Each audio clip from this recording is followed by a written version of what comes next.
Hello and welcome to the National Press Club of Australia and the Westpac Address, coming to you from Ngunnawal and Ngambri country. My name is Julie Hare and I am the Education Editor at the Australian Financial Review and a board member here at the Press Club.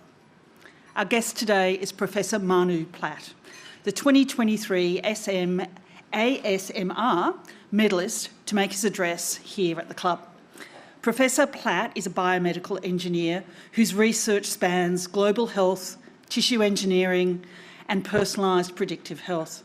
His long-term focus has been on a type of enzyme that plays a role in a variety of diseases, including cancer, cardiovascular disease, osteoporosis and arthritis. He's also had a hand in big public health initiatives in South Africa and Ethiopia, understanding why the same type of breast cancer affects individual women differently, and he's also been helping babies born with sickle cell anemia get past the age of 16. He always wanted to change the world, but he didn't think it would be in biomedical engineering. His first career goal was to work for NASA doing biological research, but one thing led to another, and he found his way into academia and research, which has been working out pretty well. Professor Platt was inducted into the American Institute for Medical and Biological Engineering College of Fellows in 2019 and has now been awarded the Australian Society for Medical Research Medal for 2023. You can follow the conversation at Press Club Aust or hashtag MPC. Please welcome Professor Manu Platt.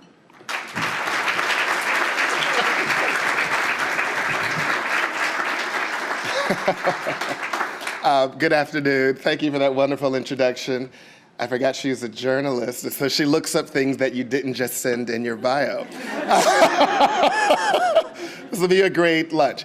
I'm extremely grateful to the ASMR. Some may know the story. I was initially selected for the award in 2020. We all know what happened in 2020 that delayed that. And so 3 years later, I get to actually do that, and I've been patiently waiting in the Sydney airport for 3 years until they actually let me in to get the award. So very excited for my patience and for your keeping me on your mind. I want to thank the organizers and my hosts at ASMR, and then all of you, of course, here at the National Press Club. So it's been great to visit Australia, and I've been giving talks at a few different places, and kind of where the theme of my talk has been is that we can all be scientists. As mentioned or in my bio and as she discussed, scientists can look like anybody. They can have any kind of interest and they just want to do science. And that is one of the things that I like to bring into the world. And being a professor really allowed me to do that in ways beyond what one might have imagined from just thinking of what a professor can do if you were on the outside. So again, my talk is kind of the theme of it is that we can all be scientists and better allies. So before I really get started, I do want to say this. Some people connect with this, others don't. My favorite two Australians, I've met some great people today, so I'm keeping tabs, but my favorite two Australians before arriving are George and Shawnee from Australian Survivor. Special place in my heart for both of them, and George is a politician, so I was maybe hoping he would be in this crowd today. But Survivor has taught me a lot about life, and I think a lot of people think scientists are these nerds and it's all calm and quiet, but those of us who are scientists in the room know it's a rigorous, tough game. And Survivor is a rigorous game that allowed me to really think about how to interact with my peers in different ways.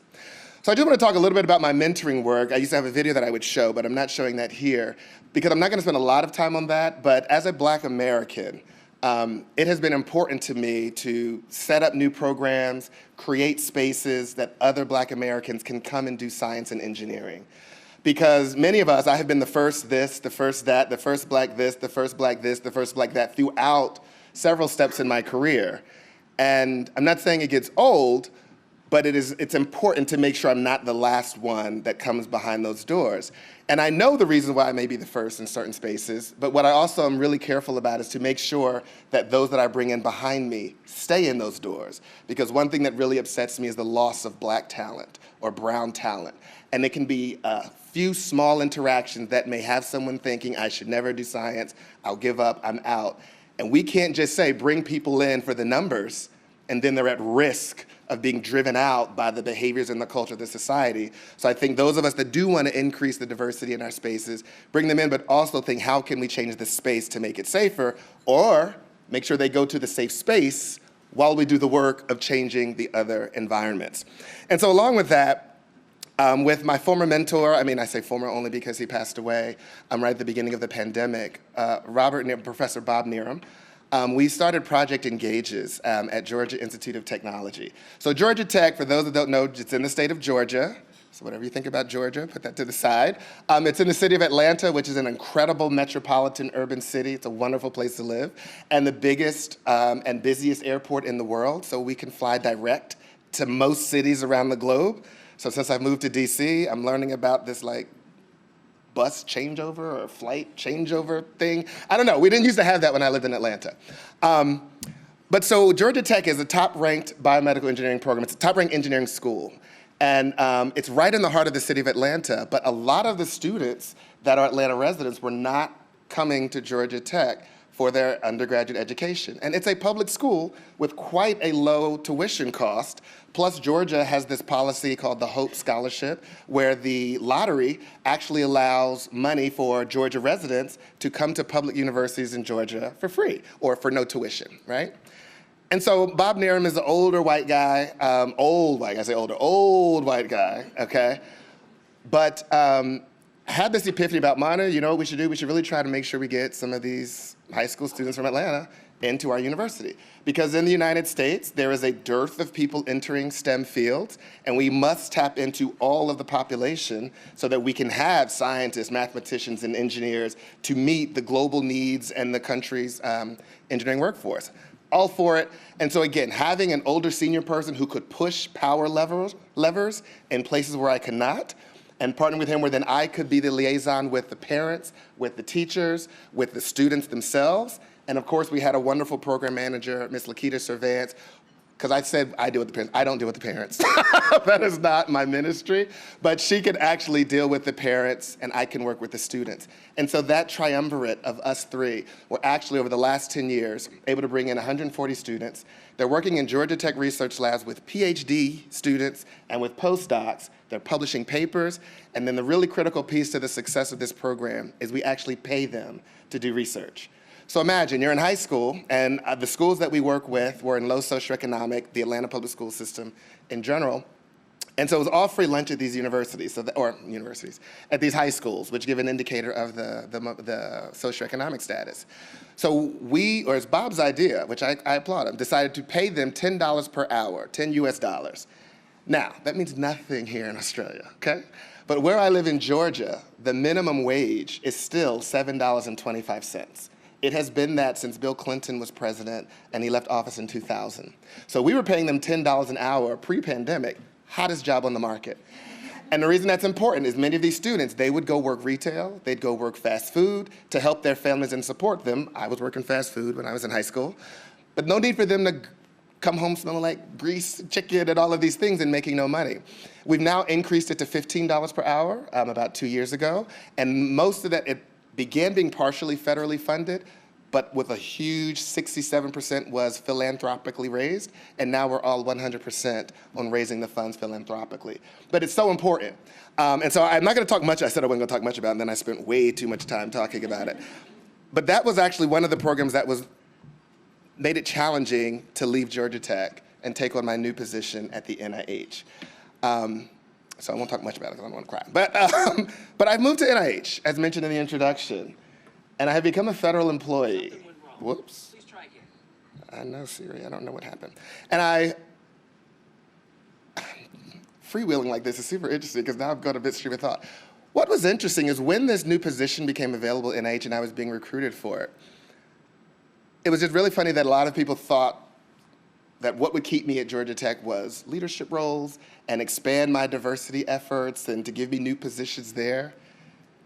And I just had to tell people, if I never have to run another diversity program ever again, I'm happy for it. I'm a scientist, I'm an engineer, I'm a nerd. That's what drives me. If I did not have to care about any of this diversity stuff, the things that I could really get done would be amazing. But why do I need to care about it? because I want people around me that relate to the work that I do. I do a lot of work with racial health disparities. Also, somebody opened that door for me, and I need to do that. But also, I need to be able to recruit students to my lab. And I need these things to change. So it is a part of my job function, but it is not why I became a professor. I, as a Black American, was driven to do scientific research by scientific research. So anyway, I'm gonna move past that, but I do scientific research even at the NIH.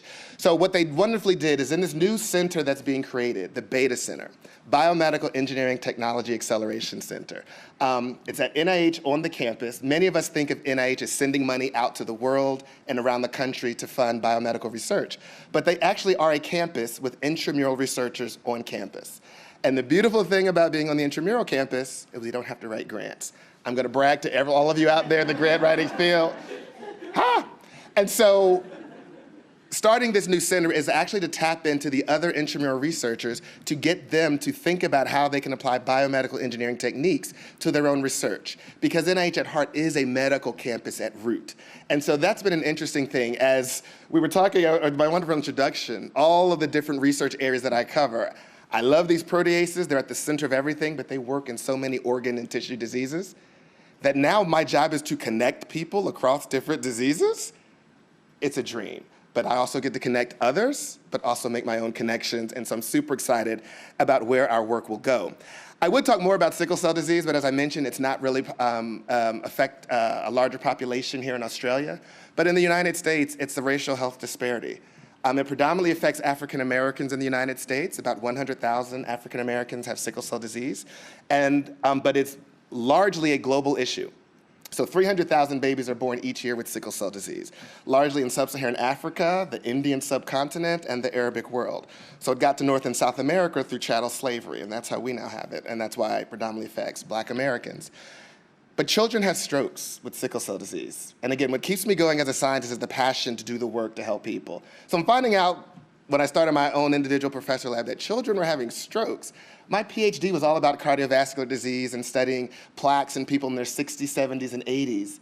But we're talking about children between the ages of 2 and 5 having a stroke, and these are little Black children?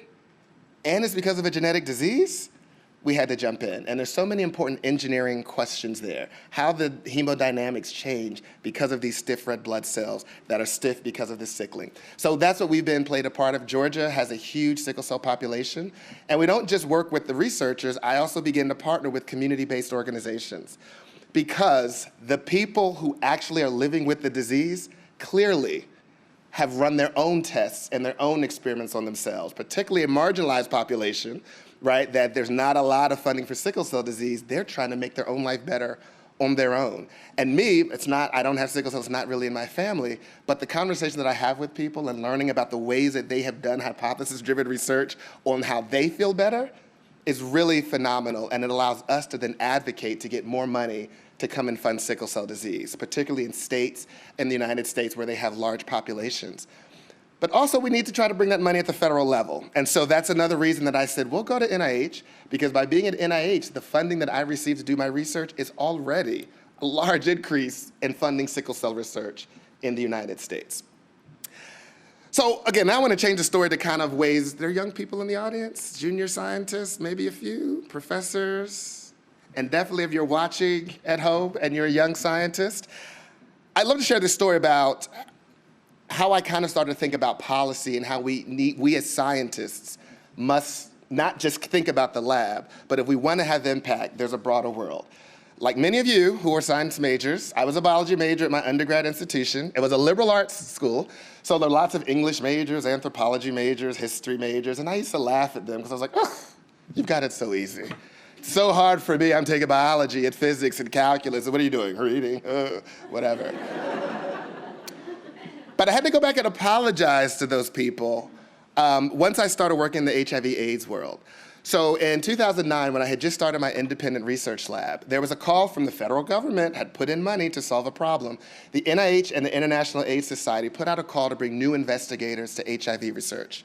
The antiretrovirals had been doing really well. This is, again, before AIDS turned 30, okay? Antiretrovirals were doing well, extending life, but they found that people were dying of other comorbidities, cancer, cardiovascular disease, bone disease for some of these. And I said, huh. And they realized, instead of just virologists, let's try to bring in other people that weren't here before. So I was a junior professor. They brought in 22 of us from around the globe. 6 of us were from the US. I knew 2 were Australians, Clovis Palmer and I think Justine Minturn. And we got the Rooter to the Tutor, HIV/AIDS from 1981 to 2009. And it was opened with Dr. Francois Barré-Sinoussi, who had just won the Nobel Prize for identifying HIV as a causative agent of AIDS the year before. She's in this room with 22 of us young professors and postdocs. Right? It was amazing. And what she did that really helped sculpt the shape of my early parts of my career was she was at the Louis Pasteur Institute. They had been working on the 2 human retroviruses that had been identified, but they both cause cancer. And actually, one of them is actually a problem in some of the indigenous populations here in Australia. I learned when I was visiting here in 2014 for the AHMR Congress.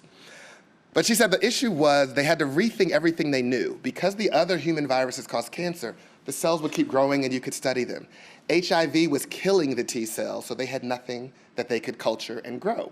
And she tells us, young people in this room, that she, Nobel laureate, they had to rethink everything. They stepped back and said, don't start with dogma.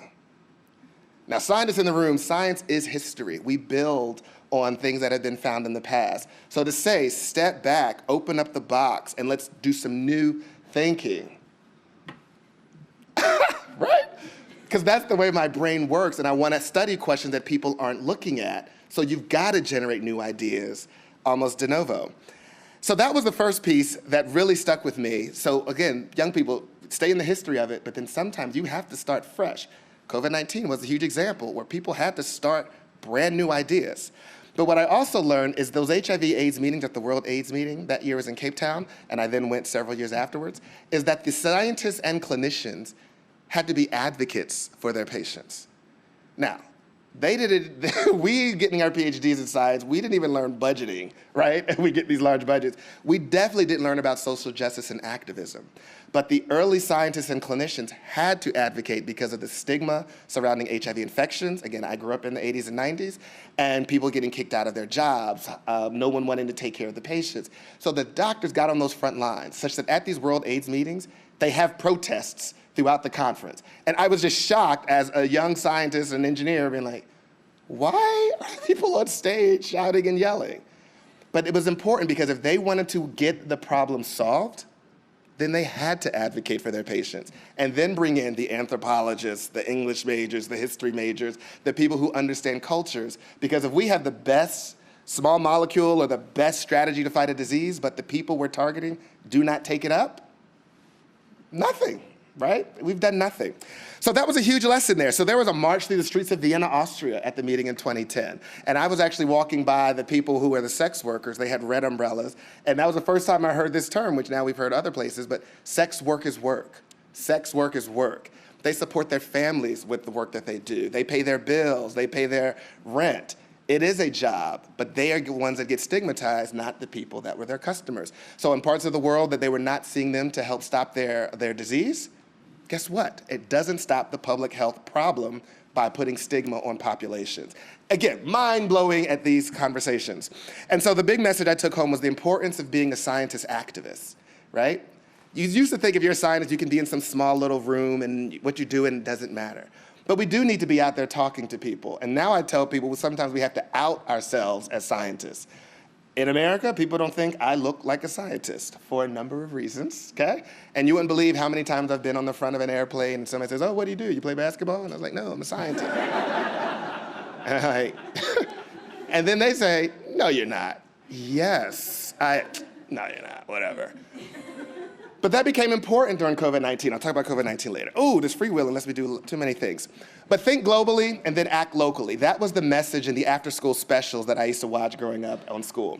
But then I added, then act globally, because the world shrunk with international travel. Hello, here in Australia. But what became important is that when I was at these AIDS meetings, they were talking about HIV/AIDS in all of these other countries. And I was like, how come we're not talking about this in the United States? How come? They're like, oh, the US is fine. The rates are super low. It's fine. Well, wait a minute. The numbers that for HIV/AIDS for Black and Hispanic populations in the United States are as high or higher than the numbers in these other countries where we were paying particular attention and that were getting the major talks at this meeting.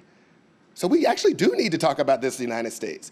And that's the thing, the note is that global health concerns are health disparities in the United States. And for those of us who want to be scientist activists must understand this and who represent those communities, because then we can go out and talk to people in those communities in a way that can breed trust. Again, another important thing that was necessary during COVID-19. And so we've seen in the United States of the HIV/AIDS population, white men who have sex with men were the number of new infections, even as recent as up to 2011. But by 2016, they had dropped down to third. Black men who have sex with men were the highest rate of new infections, followed by Hispanic men who have sex with men, then white men, and then right after them, Black heterosexual women. And that there was a point in the history of the US, I think around 2011 to 2016, HIV/AIDS was the leading killer of Black women, aged 25 to 34. Why are we not talking about this in the United States? And so this is where, Manu, get your lab in gear and let's begin to research it. And so I did start to try to do the research, but I had trouble getting collaborators in Atlanta because my ideas were too out there and we don't want to give you our samples. So I told you when I was at that first meeting in South Africa, I met Dr. Denise Evans. She was a professor at University of Witwatersrand in Johannesburg. She said, Manu, we get 400 patients a day. South Africa was the highest rates of new infection in the globe. If you can come over here, you can have the samples.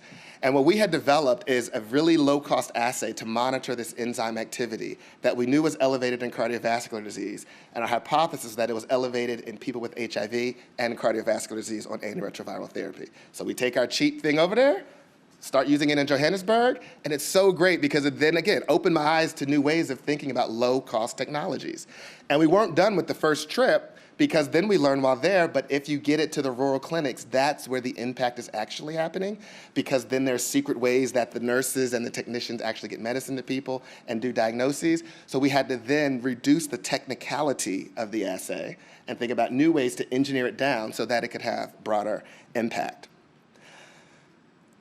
And that's not what I was supposed to be doing when I started this job as a professor, right? But multiple trips to South Africa, I sent a student. And then I had a collaborator who had connections in Ethiopia. So we began to do this work in Ethiopia with pediatric and adult blood samples. And there was a whole new issue presented. My student was there. We found out that they turned the power off in the building every night. How did she find this out? She would get her samples out of the freezer in the morning and they'd be wet and soggy. Now, I studied enzyme. If you thaw an enzyme and then freeze it and thaw it, it loses its activity. She was like, this is funny. The boxes are wet every morning. And when I go to the ice machine, there's only a little bit of ice in the bottom every morning. So then we had to realize, how can we now do this assay with understanding that the power will be turned out? Not only does that affect ice, but that affects our water baths that must go at body temperature overnight. And so we then had to engineer and got to the end of the assay. That's what I call the end of the limits. We had to do fresh samples, and only then could we incubate overnight at room temperature and still get a detectable signal. We would not have figured that out by staying in our wonderful, well-lit and electrified lab in Atlanta. And that also, again, would reduce the impact we could have had globally. So these are things to think about. But also while you're there, enjoy the local nightlife too. Ethiopia has great dancing. I have a picture I can tell you later. But the other part that really struck me, again, as a Black American, as a person, as a human being, I'm a scientist, but as a human being at these World AIDS meetings, that they brought in policy, political scientists, sociologists, and the clinicians. I was hearing about the laws that had been passed and that were still present around HIV/AIDS. So in 2009, my first time going to the meeting, if you were HIV positive, you still could not get a visa to enter the United States. I was shocked. We had done PEPFAR. The US was doing PEPFAR and funding antiretroviral around the globe, but if you were HIV positive, you could not get a visa. Because of that, the International AIDS Society said, we are not having our big meeting in your country until our delegates can come and be safe, right? What? So I called my younger brother, who was a political scientist. He was a political scientist at Harvard at the time. How many of you have little brothers, have younger siblings? Right. So you know that they're trouble and they don't listen to you. So I was like, Matthew, wow, there's some amazing laws that America has passed around HIV that don't go with what we know about the science, of what the science is telling us. We should do a study. His research was around how public pressure gets Congress people to present laws for Congress, right? How public action. So I said, so we can look at the science, let's do that relationship. HIV/AIDS was less than 30 years old. He was under 30, I was under 30. We could be on CNN if we get this study published. This is back when CNN was a whole different thing also. And he was like, Manu, no. Okay, next year, and again, my parents were on his side. Those of us that have younger siblings, the parents were always on the younger sibling's side. And the next 2 years, I kept trying to convince him, Matthew, we really need to do this analysis. And he said to me, why do you think the politicians would care about what the science was saying? As a scientist, Matthew, we're funded by the federal government. They provide the funds. Of course they'll listen. He was like, I don't know why you think that. We did the analysis, and he was right. I know this is being streamed, so he'll hold that against me for a while, but he was right. But what the analysis did show is that there was impact on congressional hearings and bringing up the topic. But as far as laws being passed, it did not work. And we looked at over time, then the pandemic really spread to PEPFAR and the global problem, while the US problem was predominating in Black and brown communities. And you can take from that what you'd like. So, moving through all of that, then finally the coronavirus hit. Whew, okay? And the thing about the coronavirus is at first, everyone was locked down. And there were some great articles that came out, but then what happened? The coronavirus was an emergency, this is a paper published in The Atlantic, until Trump found out who was dying. Then another study, in another COVID-19 disparity, Black and Hispanic Americans are dying at younger ages than white Americans. They said, once they realized who was mostly dying, they said, let's open up the schools. It's bad to keep the kids at home. Let's open up the schools. It's the United States. And then once they opened up the schools, the majority of the kids who were dying of coronavirus were Hispanic, Black, or Native American. My family, I'm from New Jersey originally, but a lot of my family lives in northern New Jersey and the New York area where it was really hitting huge. But when they did the post-assessment, COVID-19 hollowed out a whole generation of young Black men. This paper in PLOS Medicine in 2021 found that through July that Black people ages 35 to 44, that's my age range, were dying at 9 times the rate of white people the same age. And the disparity was greatest in Black men. So I'm scared. I'm on the floor in my living room, I'm in the fetal position. I was living in Georgia, where though the Atlanta mayor wanted to make mask mandates, mandate masks, the governor sued her, said that she couldn't, because there was an election that was coming up, and there are people that are living through all of that. But when I talk to my colleagues, they're like, we're writing review papers, this is great, we've taken the family up into the mountains, and we're at the other house, and my lab is working on things, it's fantastic. And I'm on the floor, right? And then this paper came out in the Chronicle of Higher Education, Why You Should Ignore All That Coronavirus-Inspired Productivity Pressure. And this was written by a person who had been through, I think, government turmoil in other spaces and talked about how the world will be different after this turmoil. And she says this quote like, it's your first coup? I get it, you don't know what's coming. Let's tell you how you take care of your family first, then the people you love, and how you can then adapt to live in this new world. And it was kind of like recognition that this is crazy for those of us, and it's a privilege for people that didn't think it was that crazy. So I have this thing about keep calm and not that calm, because for those that remember, what else was happening in the US was racism, which always was happening. But the murder of George Floyd and the racial reckoning that began in the US during the pandemic, with people going out and protesting, Black and brown people who were also at greater risk of contracting COVID and dying were also out in the streets because they died one way or the other. But I'm appreciative of the global protests, and there were several even here in Australia around Black Lives Matter, that to see that solidarity and everyone coming together was quite warming for those of us in the United States.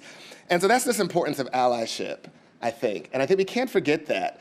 And so I have this exercise, I'll just do a few conversation bits about the power of privilege. In the United States, a lot of times you say privilege, like, I'm not privileged, I'm poor, I'm this, I'm that. But privilege, there's several other axes of privilege than just what we see. There's more than just gender and race and ethnicity, right? So there's those two are big ones, but there's heterosexual privilege in most places still in the world. There's height privilege. I'm 6'3". I have height privilege, and I use it. As I tell people in my lab, I have lots of short people who work with me in the lab. For some reason, scientists like to be short. But I will, if I make a new buffer, I will put it on a top shelf, and they can't get to it, right? And then I know it's pristine and made the way I want. But in a more real case, if you look at the top Fortune 500 companies, I think it's greater than 65% of the CEOs are taller than 6'2". It projects leadership, right? So I take that to an advantage, right? There's citizenship privilege, language privilege, Christian privilege, health status privilege. How many people walk around healthy? But they don't know people that have chronic illness, chronic pain, other disease where they must go to the doctor way more regularly than you might, and they must think about how they will navigate a whole entire workday, or sit still on a train that has to travel 4 hours because of some complications. Privilege. And privilege just simply means that under the exact same set of circumstances you're in, life would be harder without your privilege, right? It doesn't mean you got it easy. It doesn't mean you didn't work hard. It's just that with an exact same circumstance with something else. So here's some examples I think we can all agree on. Being poor is hard, right? Being poor and disabled is harder, right? So a poor person will be like, I don't have privilege. You do over this other person, right? Being a woman is hard in the world the way it's currently set up today. Being a trans woman is harder in the world the way it's currently set up today. Being a black man is hard in the world the way it's currently set up today. Being a gay black man is harder in the world in which it's currently set up today. So those of us need to think about how we do have our privilege and how we can then act on behalf of others and step up to be allies, and not just saying, I am this thing, I am this woman or this color, I don't have any privilege. We do, we all have some power that we need to think about how to use it. And I just want to talk about in this space funding as privilege. Scientific research funding. These are people's jobs we are talking about. These professors are raising other students.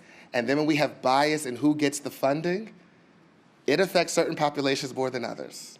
In the United States, when I first started my research lab, a Bain study came out in Science magazine that all things normalized. So same institution, same number of publications, same place you educated, black professors were 50% less likely to be funded. Go get tenure, Manu. But I did, right? But I did. And so then when you talk to my colleagues, we also have a peer review in our grant funding system. You talk to your colleagues and they're like, the bias, these other people, they are really just biased in their reviews. Aren't you sitting on a few review panels? I am, and I am fair. It is these other people in my panels' privilege to not have to think about bias in grant review, right? But maybe people should think about it to make sure their reviews are fairer, or that they are checking other people in the room that are expressing bias, however implicit or unconscious. And so the last thing I just want to close with, and then I'll be done to take questions, is also as we're developing new technologies and thinking about new things and how to make things better. And again, as an engineer, I believe in design and having people involved in the early design space. We know one big impact during the pandemic was pulse oximeters. And there was ethnic bias in pulse oximeters where they were underestimating or the oxygen, or they couldn't quite detect oxygen content in black and brown skin color. So people were told, go to the hospital when your O2 levels drop below a certain point. But if the pulse oximeter wasn't reading correctly, people were dying because of the bad readings. We know this now. So there's bias in medical device design. So as a scientist or an engineer, again, I should be thinking about bias and race? Yes. Again, these no-touch soap dispensers and dryers, when I go to bathrooms, I'm in there like up, down, this and that. Okay. But what can we do there? There's also interpretation bias. American Heart Association, they have a metric or a calculation algorithm they use to determine who's at greater risk of heart problems. But it adds points to black patients, for some reason, that then says they have a lower risk of having heart complications. But they don't. Why is that algorithm there? And then as we move into the future, we all are now aware of artificial intelligence that's really coming online quickly. So we do need to think about, who are we training these algorithms on? Are we being inclusive to the number of populations or people that may be, or patients may be infected? Diversity in gender, ethnicity, body types, age, pregnancy. If you are doing a new technology that doesn't include pregnant women, think about what you're missing there, not only just from a human sake, but if you're thinking about it from the dollars. Your product can be sold to more people if you know that it will work to a broader swath of the human and the human experience. And so it's really important to start bringing people in the design and testing phases of these devices at the earliest phases, because trying to course correct now, as we will have to with pulse oximeters, the technology has moved quite quickly. So in closing, do not wait until too late to think about the impact your work could have. Think about that in the earliest phases. Diversify your team, diversify your ideas, and do this at the earliest stages. And consider the impact for all humans, right? We want to have equitable care. And then also to those in this room especially, diversify federal funding and fund science that impacts marginalized communities, because the impact is more than just the people you may see in your own country, but have global impact and save lives around the world. And just remember, we can all be scientists. Thank you.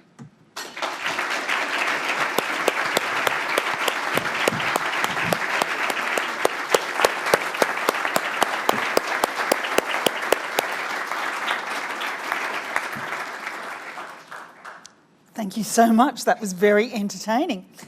I just want to come back to something that you said. You said, why do you think the politicians would care what the scientists would have to say? So in Australia, during COVID, like in a lot of other countries, it was the first time that the politicians, not entirely, but pretty well fell in behind what the scientists have to say. And Paul Kelly's here who can confirm that. But often these were the same politicians who had denied human-induced climate change. So how do we get politicians more on the side of science and more open to the evidence as opposed to the politics of ideas? Right. So I told you I'm a scientist and not a psychologist. Yeah. No.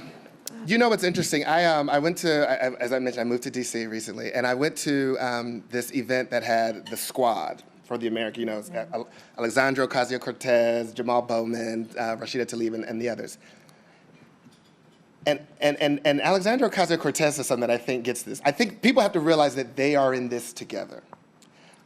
But the way that a lot of our healthcare systems are, it's striated, right? The rich will get all the things that they will need to get to be safe.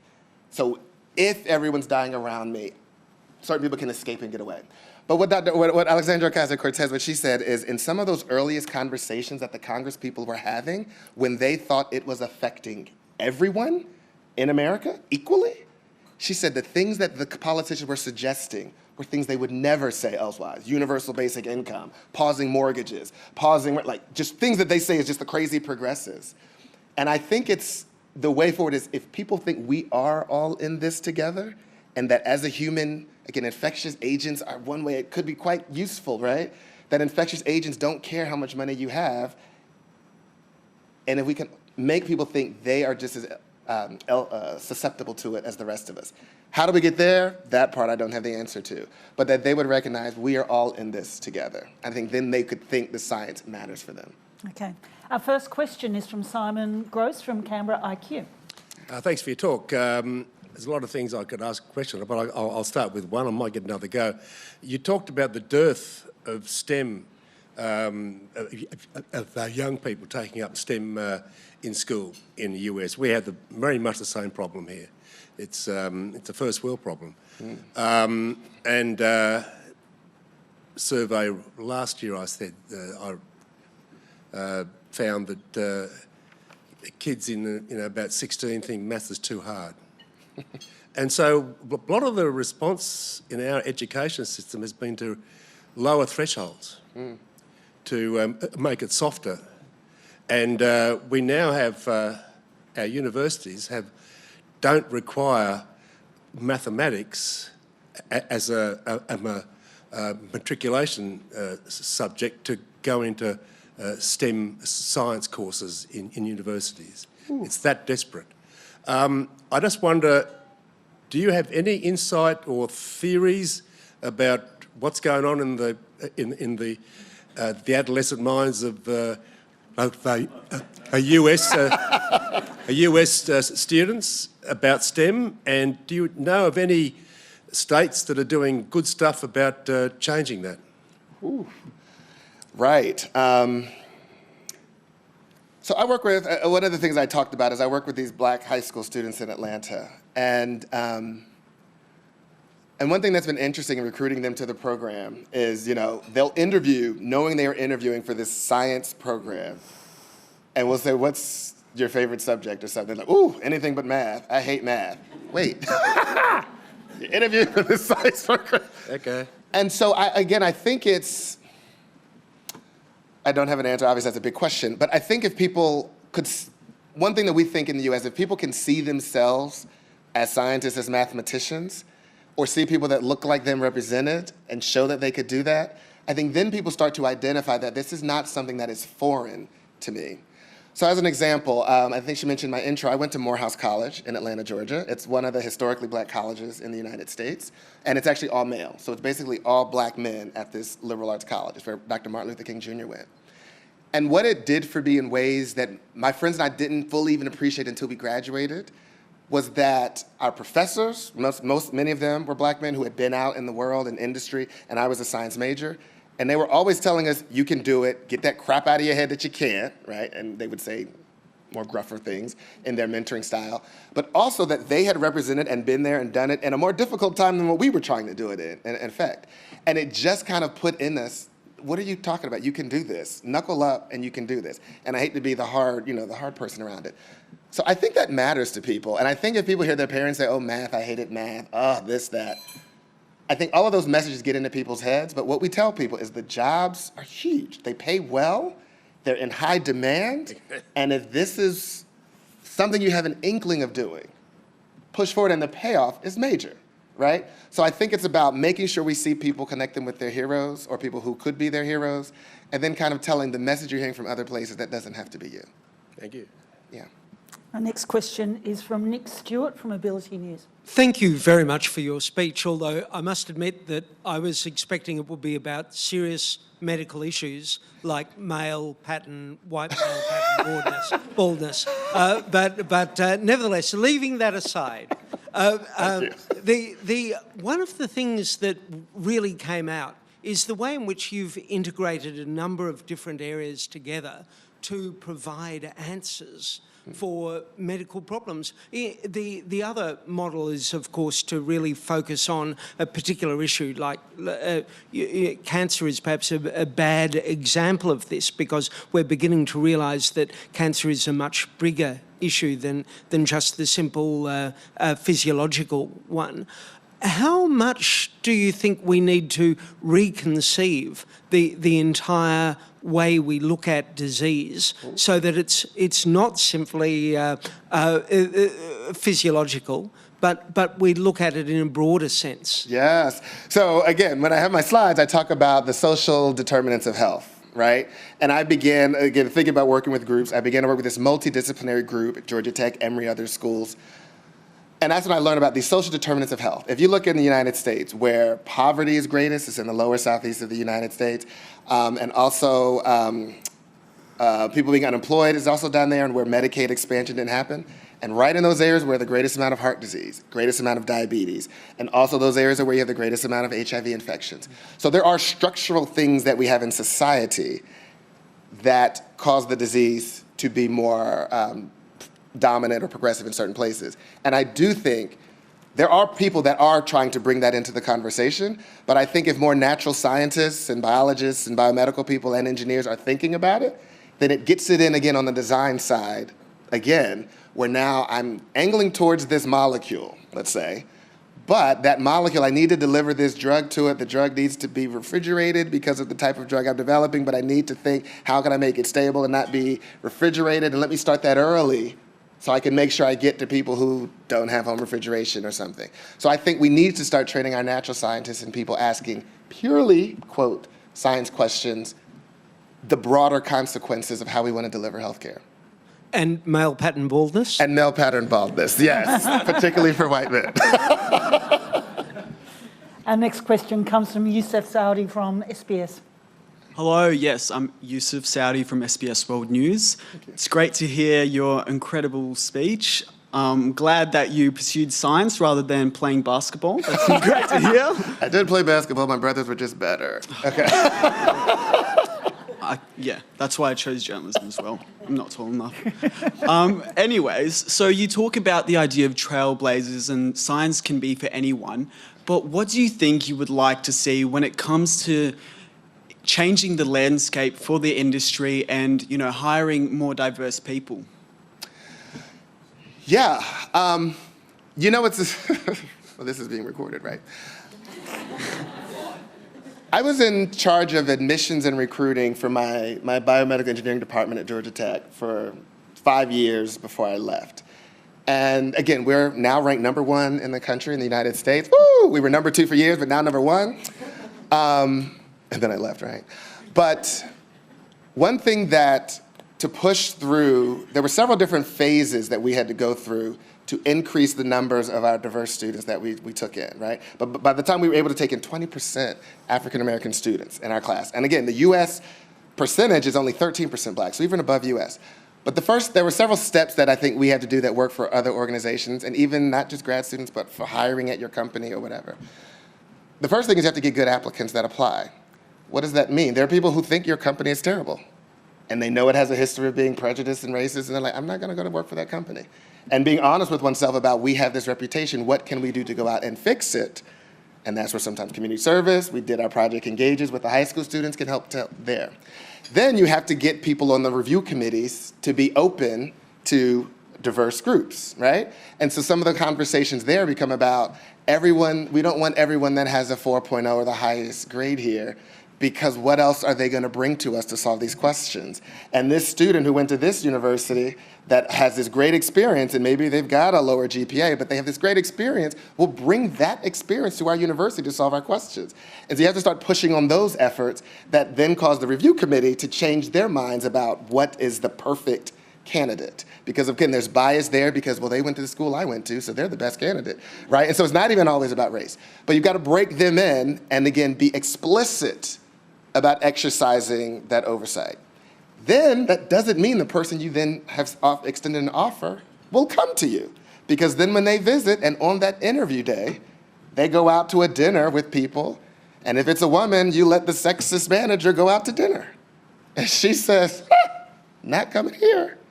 And so when people tell me things like, well, we don't know who's sexist and we don't know who's racist, you don't. You wanna know who's racist? Ask the black person, they'll tell you. You wanna know who's sexist? Ask women. They'll tell you, right? And then you need to keep those people away from those candidates.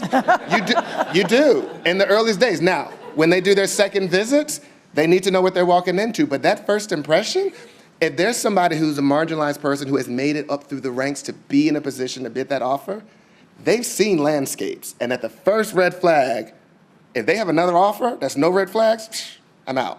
So you've got to make sure you check the people that you work with and have those conversations. Then they might want to come in, and then when they come in, now you've got to make sure when they're in the organization, there's an inclusive environment and people aren't walking around saying they only got in because she's a woman. They only got in because they're black. And that's where the allyship comes into play, where others have to step in and say, hey, that's not at all why she got hired. When they hear that off conversation in a hallway that you thought was by yourself, but somebody else has walked by and heard it, and it might get back to the candidate.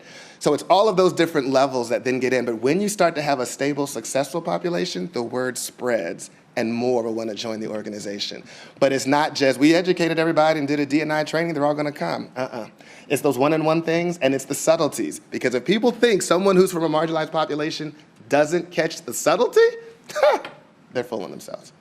Yeah. Thank you. Yeah, Really appreciate it. Can I just, while we're on that, can I just ask you a question about early career researchers? Oh, yeah. So in Australia, it's very hard, I think a lot of people in this room would agree, it's very hard to establish a career in science, especially in the academic realm, because it's very casualised, there's a lot of contract work. You know, survey after survey points to gender discrimination, you know, low rates of promotion for women in particular and for minorities. Gender pay gaps, all that sort of stuff. So what would you say to a young career researcher who's struggling, one, to get the postdoc and then take the next step after that, about just hanging in there? Or, you know, is it just easier to leave sometimes and go and become something else, like a journalist? I think science journalism is a fantastic field, I really do. So I've trained up 10 PhD students in my time in the academy, and 4 of them were black women. Hardest thing I've ever had to do, right? Not because of them. And we've had these discussions. 3 of them are now professors, right? In the US, not in the Australian system, which, whew, right? That's a huge deal. And we've had all those conversations about, is it worth it, should I? And half of them didn't want to be for most of their time as a PhD with me, and I was like, well, I'm not pushing it. and then what changes? I tell people, when I became a professor, this, as you found out, was not my first job choice. I was going to go to NASA, right? And then things had changed after the Columbia shuttle disaster that then, And I thought about, what do I want to do every day? Because not about what I want to be. You think about what you want to be, that puts a lot of pressure on things, and there's like categories. What do I want to do every day? Oh, I like science. I like being able to talk about science. I like working with young people. I like free food and travel. Facts. Who does that? Who does that? I don't know who does that. And my friend was like, dummy, professors do that. I got it, that's the job. And so when I got behind that door, again, I'm in the US system, so we'll talk about this stress. The opportunities and what that job brings is so much more than what's even advertised on the surface when you're a grad student or a postdoc. And I think you can't even tell others all that goes with it, right? And I think they want to keep us out of these good jobs. I tell people, they're making it hard because these are some sweet positions. That's why they are staying in them so long, right? Yeah. Because they are really good jobs, despite what angst we have felt during our training in graduate school. But when you they are wonderful jobs. And that's one thing if people can look that long out, right? Then I think people have to decide who they really are. For me, I could not work in industry because if they told me to change the science directions because it was going to affect a small population and I was having impact and it was moving forward, it would destroy me. What else am I supposed to work on? For me, that would not work. And so I really think about who you are and if you can get through it to the good promised land. And everybody can't, and I accept that and I understand, and then people have other things they balance to being happy. So that's the third part, what makes you happy? And career is not the major weight. If there's these other aspects that really you would value and you would live a full, happy life without that, then go and pursue it. But I would say, think real about themselves. What is this pathway? Talk to lots of people about how they navigate it differently, because I think we also can tend to look at the one who had it the hardest, because they will be the most vocal about their path. And the way that I got tenure as a black man in America wasn't the way that my South Korean PhD advisor got it, not the way the 80-year-old white man who'd been a mentor for me for years got it, not the way the white males who started when I started at the same time got it. It was a very different path. And me doing all of this diversity and outreach while I was pre-tenure should have made me not get tenure. And everyone said, this will stop you from getting tenure. But what they realized and missed is I work with these groups because they bring good science ideas to me. It's not just me doing charity work. They are bringing new ideas that we are putting in the lab. They are then making me think about things differently. And they are working in the lab. When I couldn't recruit someone else, I've got these hands. So if you look at every person as they can contribute, again, that's a whole set story, but that is how you will navigate this space may not be the same as someone else. So that's all I can, but they should make their own decision that's best for them. Thank you. Our next question is from Maurice Riley, the CEO of the Press Club. Thank you, Professor, for your speech today. China's rising. We see words like strategic competition. The new buzzword is de-risking, which sounds like a trade barrier to me. How's this going to affect scientists? I mean, the great solutions in the world are through collaboration across the world. How do you think it's going to affect scientists here in the West? And are we going to find ourselves increasingly in an environment where it will be difficult to collaborate with our good friends in China? That's good. That's a really important question. Yeah, that's a really important question. And the first simple answer I would say is we have to watch where those conversations are because of security issues and where they're because of racism, right? And I think we have to make sure we're distinguishing what the nadir of those, or what's the birthplace. My department, I actually spent the summer of 2019 in Beijing, China, right before the pandemic, right? We have a joint relationship with Peking University, and I was over there teaching. And we all know who was president in the United States in 2019, and the China thing started already to change. And when I was there, Peking is one of their top universities, and the shocking thing, I'm American, that's why it shocked me, I shouldn't have been shocked. But I met so many other international students that were choosing to go to Chinese universities than United States universities. And I asked them why, and because these students could pay. They could afford to pay. So that's money that we were losing, right? And they were choosing there because they were like, well, the United States is not a welcoming place to internationals anymore, guns. And they were saying these things that it just hit me like, we are really losing talent. And from the financial model, the universities are losing money. And they had already started to count those numbers of dollars that were dropping because of reduced international students coming to learn in the US.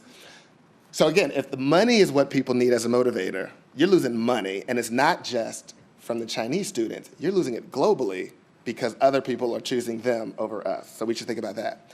But what the important piece is the collaboration. I mean, having diverse groups and people who think about things differently, I think that's one thing that makes the US so successful in scientific innovation, because number one, people from around the globe would like to come there if they are from an oppressive country or some other place. Your brilliance can come here and we can take it in.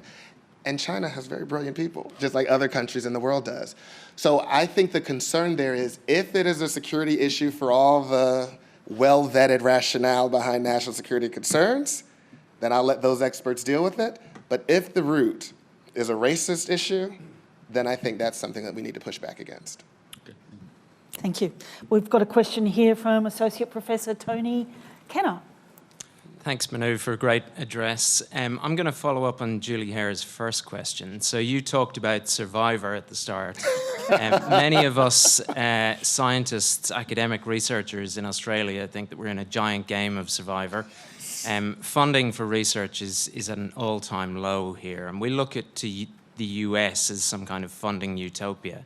So per capita, you're funding about 3 times the rate that we are in health and medical research. You talked about engaging and connecting with politicians. So what can we learn from you in America about engaging with our federal politicians, not just to get them to trust the science, but also to fund more science in Australia? Right, great. I think the first point is what I said earlier is we can't leave that to others, right? We can't say, I am a scientist, I'm at the bench, others will do the advocacy. We can't do that. We don't have that as we don't have that luxury anymore. So scientists, though we are all socially awkward, pull up your pants or your skirt, and we need to go and interface with our politicians. So in the United States, again, NIH, it's a tough funding model. I know it looks like there's a lot of funds, but there's a lot of professors. So we do have to fight for that money. But, so there is, as mentioned in the introduction, it was a great introduction. I'm a fellow of AIMBY, the American Institute for Medical and Biological Engineering. And it's funny, as I've been here for the ASMR visits, they actually have a lot of similarities to ASMR, and that they take scientists and connect them with policymakers, and they are a lobbying organization as well. And so since I've been a part of that, you have to be like a certain level of a scholar to make it there. But they set up regular meetings where we interface with our own representatives. They give us the text to use to contact them. And then they also send out like calls of action for things that they want everyone to start jumping and sending in immediately. And I found that, again, once I became a fellow, I was like, wow, they want us to do all of these things. And we all think I'm so busy doing all of the other things that I'm doing. But there is time that needs to be made, because if we don't have the funding available, then you will have plenty of time to do this in the future. And so I think it's about helping our colleagues recognize that for those of us with the skill set, I don't say it's for everybody, but for those of us that with the skill set or those that can learn the skill set, we should be coming to the press club and meeting with politicians, but then talk to our local politicians and their staff, because they do have ways to get things on the books or in front of the politicians. So we've got to do more. And I know that sucks because we're doing a lot of things already, but I think those of us that have that bandwidth and that personality should step out and do a little more. Okay, our last question is from Simon Gross. Okay, bandwidth and personality. You said in your speech you're a scientist, an engineer and a nerd. Yes. Now that is a CV that is for a lousy administrator of an NIH centre and people. Now, it's obvious from your presentation that you've got some personal attributes that may mitigate that shortcoming. But I just wondered if you have a like, I know that it's the same in journalism. People get to a stage of they rise up and become administrators and they're lousy. Same in science. Do you have any 3 points or a philosophy about how you manage your staff and bring the best out of them? That's good. That's good. Come on, listen. They're not watching. They're 14 hours behind. They're asleep now. Yes, I do. These are things that work for me. I loved when Tim Cook, the CEO of Apple, came out and he said, "Bring your whole self to work," right? Okay. That really hit me big because, again, as I mentioned earlier in the talk, I don't look like what people think scientists look like, right? I don't laugh like how scientists look because I laugh boisterously, quite loud. I have several other interests than science that take my time and that I get full enjoyment about, but that I will bring into the science. When I do a regular science talk in the US, lots of pop culture references. I didn't know if they'd pull off here in Australia because, But that would turn some scientists off. Scientists can be really dour nerds. So, but I can talk nerd. So here's the thing. So, right, I can talk nerd. But the way I bring that up is if I am this type of scientist, I'm not saying every scientist is like me, but however you are as a scientist, you can be you in our group. Right. So I say I value everyone for who they are, right? And so I actually run in my research team a very flat structure. So you see some tiered labs of there's the professor, and then there's the postdocs, and there's the grad students, and the undergrads and high school students. I run a flat structure. I meet with everyone when I have a small enough group. But the high school students that I had in my lab, they are expected to present at Journal Club and at lab meeting, just like the postdocs that have been there for 4 or 5 years. They're expected to ask questions because you contribute to what we're doing just like somebody else does. And if we get the high school students scared to talk, we may be lost in this dogmatic tunnel we've been in, and they can see something so fresh and be like, why did you just try it like this? And that's why I run a flat structure where everybody feels included. Everyone feels included, but they also are responsible for contributing, right? So it's not just, oh, you can speak up when you want to. No, we expect you to speak up to bring your ideas to help the others project. And I think that's helped me as I become an administrator because being the only in the many rooms, right, whatever you want to call the only, I'm going to fight to say, not fight, I'm going to say what was on my mind, right, in a meeting, despite. I'll say it politely and respectfully, but others will sit quiet and say, well, I'm going to say what's on my mind because I feel like if I have a thought, I'll share it. And so now when I start to lead meetings and when I have been doing it, I look for nuance in people. When people are twitching because they want to speak, but somebody else keeps talking, I'm going to watch that and then say, hey, I think she wanted to say something, jump on in the conversation, right? To then in all those meetings make everyone feel like they are a part of this team and it's not a waste of your time to be here, even though you can't help that sometimes. But that's where I want to build a team where they all feel responsible, they all feel included, and then we can all share the success together because we all got here together, not just by my harebrained idea all alone. And I think that makes people feel respected and bought in. But then I also tell people, this is the catch-22 too, if you have a problem with me, I expect you to come and tell me. In my office, now I don't like you ain't cussing me out in public, right? But in my office, where I'm a human being, you're a human being, talk to me. Let's talk respectfully, but if there's something that's on your mind, let me know. I'm not gonna guess it. If you keep it from me, and that won't be positive, that you're just building up anger and we never talk about it. So come and talk to me. To the point that now I do, my sister-in-law, she helped put this together for me. I do an assertiveness training with my research team because if they're scared to talk to me, they're scared to talk to each other, or they're scared to take on peer review, right? We need to learn how to push back. And they use it on me when they want to push back. And I think that's what makes it all like I am in the trenches with them. I get paid a little more, but we're all on the team together. And that's what I found has worked in some of these situations. Good stuff. Thank you. Right. Thank you. Thank you so much for your time today. Right.